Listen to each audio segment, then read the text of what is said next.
Ashamaa akkam jirtu hordoftoota keenya har'a barumsaan isinii qabadhee dhufe akkaataa haala jiimlii itti banatan isinii qabadhee dhufaa na hordofaa isteeppii hundasaa erga seetingii keessa galtanii erga uftanii user and account irratti takkaa ni caqastu. Microphone add account YouTube Google sejauh tergetuk tani boda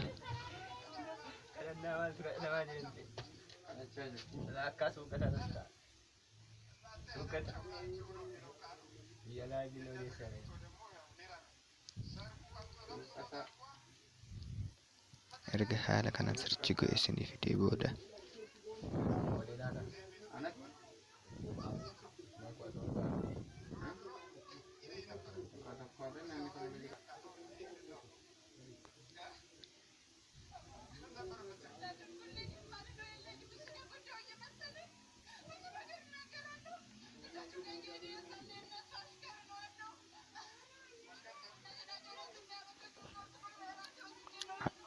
gara boodatti immoo waan ansinee qabadheef akkaataa itti yuutuubiin banamuu danda'u sinee qabadhee dhufaa.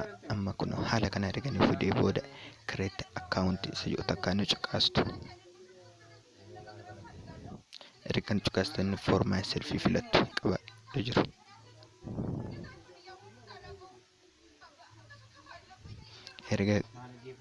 Erga sinii fidee first name maqaa keessan isa jalqabaa irratti maqaa keessan isa lammataa maqaa faazarii keessan erga filattanii wada isa jalqabaa maqaa normaalii keessan ni galchitu.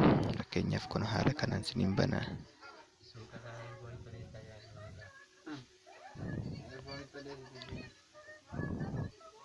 Kun erga ifama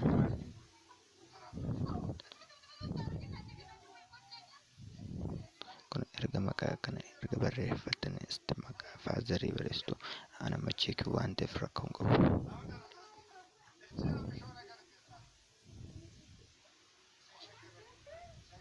Ergan haala kanatti barreesse isteeppii kana akka hin dogongorre isteeppii hundisaa kun asti guyyaa dhaloota keessanii ni filataa yeroo jalqabaa.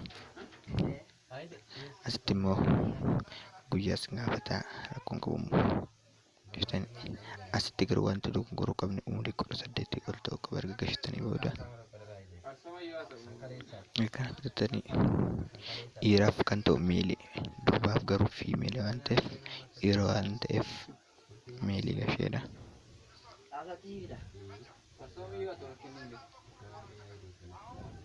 Kun haala kanaan si fide kennaatu kun hojii fideera 921 @gmail.com isa jedhu kana filannaa. Yoo isa gootan maqaa keessan jilaa keessan jalqabaa filattu. Password na gaafata. Password mataa koo itti gashaa.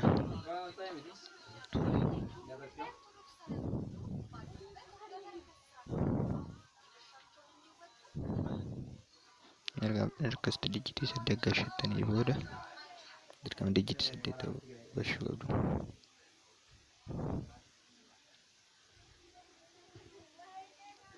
Kun lakkoofsa bilbilaa kan ofii keessanii kan namaa osoo hin taane kan keessan isin harka jiru irra gashitu.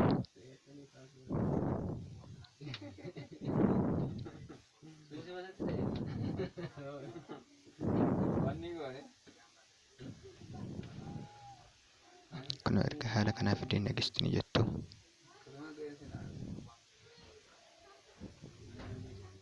Kun asii olii deemtanii umarra agiriisa jedhu takkaan ni caqastu.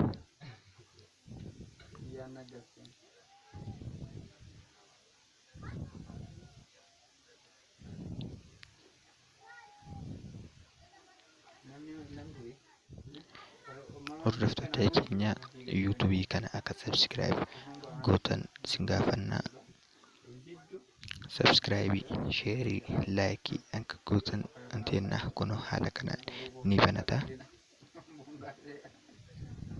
Kun marsaa jalqabaa kun haala ittiin Gmail isinii qabatan isinii fidan dhufeera. isa guyyaa lammaffaa immoo kanan isinii qabeeru haala akkamiin waayifaa paaswordii jijjiiruu akka dandeenyu isinii qabadheen dhufaa. yuutuubii kana immoo sabskiraayib, laayikii, sheerii gochuun deeggara.